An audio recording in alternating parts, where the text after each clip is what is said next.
स्वास्थ्य केंद्र का औचक निरीक्षण किया। निरीक्षण के दरमियान विधायक ने पत्रकारों से बताया कि पूरा देश कोरोना संक्रमण के दौर से जूझ रहा है। इसे निजात पाने के लिए स्वास्थ्य व्यवस्था को दुरुस्त करना होगा। उन्होंने कहा कि आज निरीक्षण के क्रम में 4 चिकित्सकों का उपस्थिति रजिस्टर में नाम दर्ज था, लेकिन 2 चिकित्सक क्रम से डॉक्टर विनय कुमार, डॉक्टर सत्यम प्रकाश बिना कोई कारण बताए फरार थे। वहीं दूसरी जगह से पारा मेडिकल स्टाफ को लाकर बैठा दिया गया था, जो वैक्सीनेशन डालना भी नहीं जानते। उन लोगों से वैक्सीनेशन के डालने की संक्रमण पैदा हो सकता है। उन्होंने नर्सों की ड्यूटी चार्ट और उसका आईडी प्रूफ भी नहीं होने की बात बताई। ऑक्सीजन के बारे में उन्होंने कहा कि आबादी लगभग 2.5 लाख है और यहाँ मात्र 4 ऑक्सीजन सिलेंडर, जिसमें 2 खाली है। स्वर्ण रानी के साथ नालंदा से राकेश कुमार की रिपोर्ट।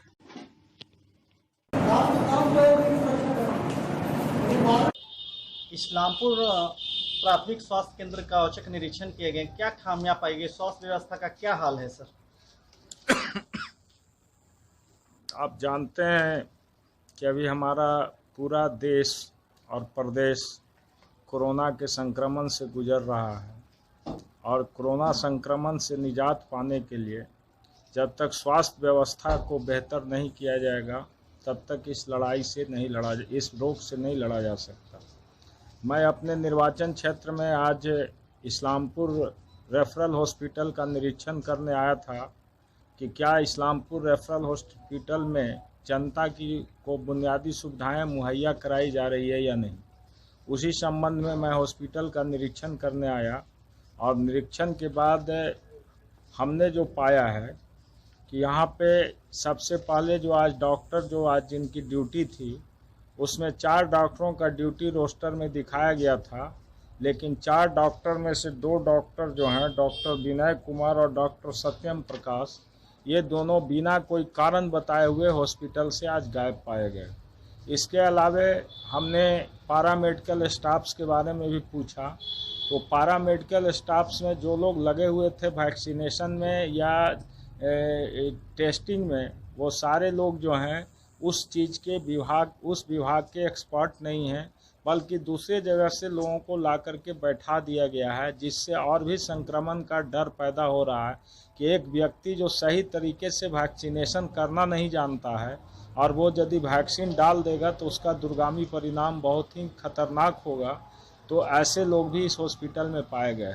नर्सों का कोई ड्यूटी चार्ट इनके यहाँ उपलब्ध नहीं था कि कौन नर्स का कितना बजे से ड्यूटी है। सिर्फ ओटी और इमरजेंसी का ड्यूटी चार्ट उपलब्ध बताया गया।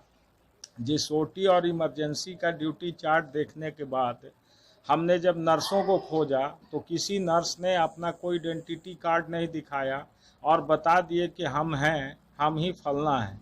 हमारा अनुभव है कि पिछले दफ़ा मैं जब एकंगरसराय अस्पताल में गया था तो वहाँ भी बहुत सारे लोगों ने दूसरे जगह पर दूसरे लोगों के नाम पर अपना नाम बताया था, लेकिन हमने जब तहकीकात किया तो फिर पता चला कि वो दूसरा आदमी था। इसलिए हमने इससे आईडी इन लोगों से खोजा, कोई भी आईडी इन लोगों को द्वारा नहीं मिला। ऑक्सीजन गैस का हॉस्पिटल में क्या हाल है? डॉक्टर साहब का कहना है कि ऑक्सीजन गैस यहाँ 4 गो सिलेंडर उपलब्ध है।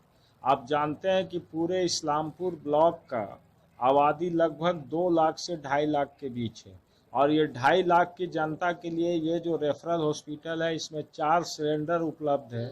इससे क्या कभी विपरीत परिस्थिति में या गंभीर स्थिति में लोगों का इलाज संभव हो सकता है।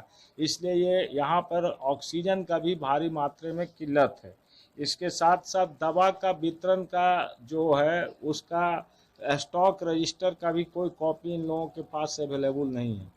मैंने सारी बातों को सूचना देने के लिए डीएम नालंदा को फ़ोन लगाया, लेकिन उन्होंने मेरा फ़ोन नहीं रिसीव किया। पता नहीं क्या कारण है, क्यों नहीं रिसीव कर पाए। लेकिन एसडीओ ने हमारा फ़ोन रिसीव किया। एसडीओ साहब ने कहा कि हम वीडियो को भेज भी रहे हैं, लेकिन वीडियो यहाँ नहीं आए। लेकिन हमने उनको सारी चीज़ों को लिखित रूप से ये विजिटर बुक में हमने लिख करके दिया है। सिविल सर्जन को भी हमने फ़ोन पर बताया है, उनको भी हम लिखित रूप से यहाँ से भेज रहे हैं।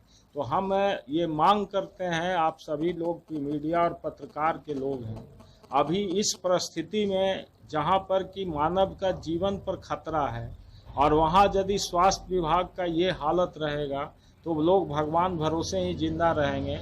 इसलिए इस हॉस्पिटल में जो कमियां हैं उन कमियों को दूर किया जाए। डॉक्टर जो हैं प्रतिदिन जिनकी ड्यूटी है वो रहें, नर्सेस रहें, हॉस्पिटल का स्टाफ रहें, यहाँ का प्रतिदिन का काम सही ढंग से हो, वैक्सीनेशन हो, टेस्टिंग हो, इसकी पूरी व्यवस्था का जिम्मेवारी ये यहाँ के डीएम साहब को और सिविल सर्जन को है, इसको पूर्ति करें। और यदि नहीं पूर्ति करेंगे तो आने वाले दिनों में जनता फिर इस हॉस्पिटल में आकर के घेराव करेगी और हम लोग खुद इनके सारे चीज़ों का और आगे भी जो कारनामा है उसको खोलने का प्रयास करेंगे। चूँकि हम लोग लगातार कह रहे हैं कि हम और हमारे दल के लोग सरकार को सकारात्मक सहयोग करना चाहते हैं कोरोना की लड़ाई में, और इसी सकारात्मक सहयोग के चलते हम गली गली भटक करके लोगों का दुख दर्द सुन रहे हैं, हॉस्पिटल का निरीक्षण कर रहे हैं, दूसरे जगहों पर जा रहे हैं। और वहाँ पर जब हम जा रहे हैं तो हम जिन बातों को उजागर करते हैं सरकार को उस पर नोटिस लेना चाहिए, और सरकार को भी कोई हम लोगों से मदद की ज़रूरत है तो उसको बताना चाहिए, लेकिन इस कोऑर्डिनेशन का अभाव है।